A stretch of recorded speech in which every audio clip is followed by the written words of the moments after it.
Ya, halo semuanya. Perkenalkan saya Rifki. Hari ini kita akan melakukan analisis data mikrobiota untuk membandingkan alpha diversity antara satu sampel atau satu site dengan site lain. Jadi, sebelumnya apa itu alpha diversity? Alpha diversity adalah indeks keanekaragaman dari suatu sampel atau suatu ekosistem atau suatu site yang kita miliki, di mana keanekaragaman sendiri terdiri dari dua aspek. Yang pertama adalah kelimpahan atau species richness, yaitu banyaknya spesies yang ada di site tersebut atau di sampel tersebut. Dan kedua adalah species evenness atau kemerataan spesies. Jadi kemerataan spesies ini juga menentukan tingkat keanekaragaman yang ada di site tersebut. Jadi artinya tidak ada satu spesies yang sangat mendominasi lingkungan tersebut. Nah, pada pembahasan kali ini kita akan menganalisis data mikrobiota yang sudah didapatkan dari proses sebelumnya atau pre-processing, dan kita akan melakukan analisis alpha diversity ini di R. Jadi ini saya sudah membuka RStudio, dan saya akan melakukan load library yang dibutuhkan untuk analisis kali ini. Kemudian saya akan membaca atau menginput data yang akan kita gunakan pada hari ini. Akan saya namakan data ini shared. Jadi shared data ini kalau dilihat bentuknya seperti ini. Ia merupakan table yang terdiri dari 3 kolom, yaitu group, name, dan value. Group di sini merujuk pada sampel. Jadi F3D0 ini identifikasi sampel. Kemudian name ini adalah nama OTU, atau kalau sudah diklasifikasi ini bisa jadi spesies atau genus, tergantung tingkat klasifikasinya. Kemudian value ini jumlah reach dari masing-masing OTU tersebut. Jadi contohnya di sampel F3D0 ini untuk OTU 00001 ada 115 reads.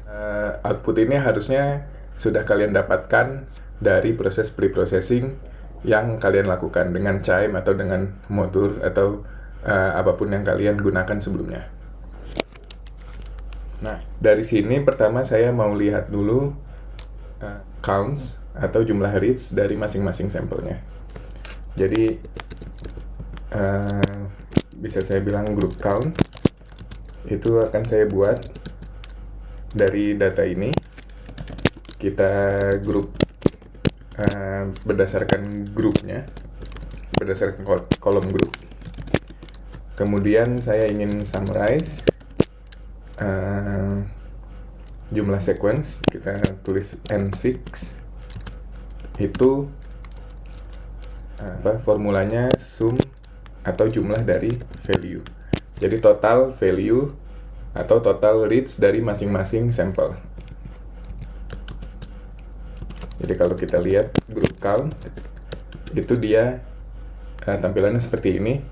Jadi sampel F3D0 ada 6.000 reads, sampel F3D1 ada 4.600, dan seterusnya. Atau kalau kita mau lihat range-nya, kita bisa tulis range dari group count. Group count kita harus pilih kolomnya dulu, N6, terus kita tulis range. Nah ini range-nya yang paling rendah itu, sampel yang paling rendah ada 1.800, dan yang paling tinggi itu 30.000. Nah ini tergantung nanti akan dibahas di video sebelumnya tentang rarefaction. Untuk saat ini kita tidak melakukan rarefaction dulu, kita gunakan apa adanya. Nah, kemudian yang ingin saya lakukan juga sebelum kita lanjut ke analisis, yaitu membuat metadata. Jadi metadata adalah data yang dibutuhkan atau data yang melekat pada masing-masing sampel. Nah, data ini tuh sebenarnya harusnya sudah kalian punya dari tim wet lab-nya atau dari desain penelitiannya sendiri. Tapi dalam hal ini karena kita menggunakan data latihan ini, kita buat sendiri file metadatanya. Jadi sebenarnya kalau kalian lihat dari nama tiap sampelnya ini, F3D0, F3D1, dan seterusnya, ini sebenarnya menunjukkan jenis kelamin dari sampelnya dan juga hari diambilnya sampel tersebut. Oh ya, jadi sebelumnya sampel ini itu adalah sampel gut microbiota mencit dari beberapa hari. Jadi ini sampel longitudinal. Jadi sebenarnya kita punya dua data di sini, yaitu data jenis kelaminnya, F menunjukkan perempuan atau female, dan M menunjukkan laki-laki atau male. Dan yang kedua itu adalah data harinya. Itu D0 tadi menunjukkan D0, D1 menunjukkan day pertama, dan seterusnya. Jadi kita bisa buat sebenarnya metadatanya dari nama tersebut. Saya mau membuat kolom baru di sini, yaitu dengan menggunakan fitur mutate.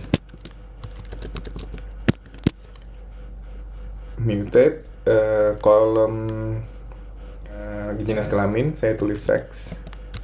Itu adalah kita ambil huruf pertama dari kolom grup.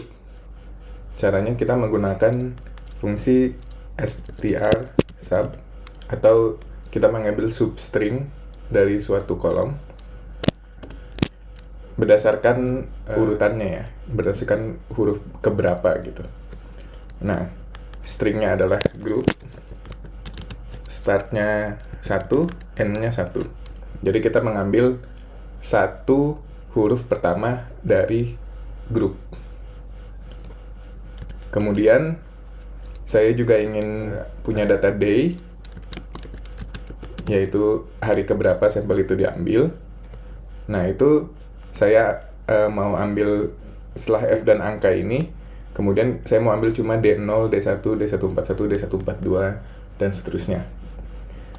Di sini saya mau pakai gsub atau replacement. Jadi pattern yang ingin saya dapatkan itu huruf di sebelum D-nya itu. Jadi ini saya akan menggunakan regular expression, yaitu huruf pertamanya antara F atau M. Jadi saya gabung dalam kurung siku, itu artinya bisa F atau M. Kemudian setelah itu angka, sampel keberapa, individu keberapa. Nah, itu angka berarti bisa saya tulis 0 sampai 9 untuk menunjukkan angka apapun. Kemudian akan saya tambahkan plus di sini untuk menunjukkan satu atau lebih angka. Jadi bisa aja kan F3, tapi bisa juga F30, F31. Nah, itu biar ke-capture sama pattern dari regular expression ini. Oh ya, sepertinya saya harus tambahkan kutip di depan dan belakangnya. Kemudian, replacementnya mau saya buat kosong. Artinya, saya akan mengambil pattern ini kemudian dihapus. Jadi saya dapat sisanya aja, yaitu D0, D1, dan seterusnya itu. Kemudian, X-nya, yaitu stringnya, kita mau ambil dari mana, yaitu dari grup. Oke, kita lihat. Ya. Jadi, kolom sex itu huruf pertama dari grup, kemudian kolom day itu D berapa. Oke, mungkin kita lihat belakangnya, tail. Apakah sudah sesuai juga ya? Yang M juga sesuai ya. Oke.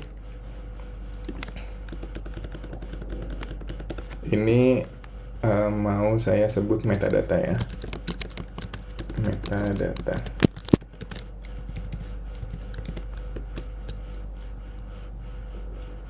Ya. Kemudian saya mau lihat dari data ini sebenarnya day-nya day berapa aja sih, bagaimana sih datanya. Saya mau lihat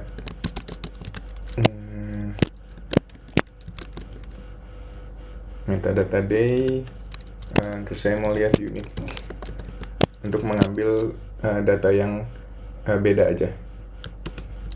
Oke, jadi kalau lihat dari sini datanya, sebenarnya ada sampel yang berasal dari hari-hari awal, yaitu D0, D1, D2, D3, D4, 5, dan seterusnya sampai 9. Ya. Kemudian sisanya itu sampel dari hari-hari yang jauh, yaitu dari D141 sampai D150. Dalam analisis ini, saya mau membandingkan alpha diversity dari day awal-awal dan day akhir-akhir. Jadi saya tidak tertarik untuk membandingkan masing-masing day-nya atau masing-masing hari satu persatu, tapi saya cuma mau membandingkan hari awal-awal, yaitu day 0 sampai day 9, dan hari akhir-akhir, yaitu day 141 sampai day 150.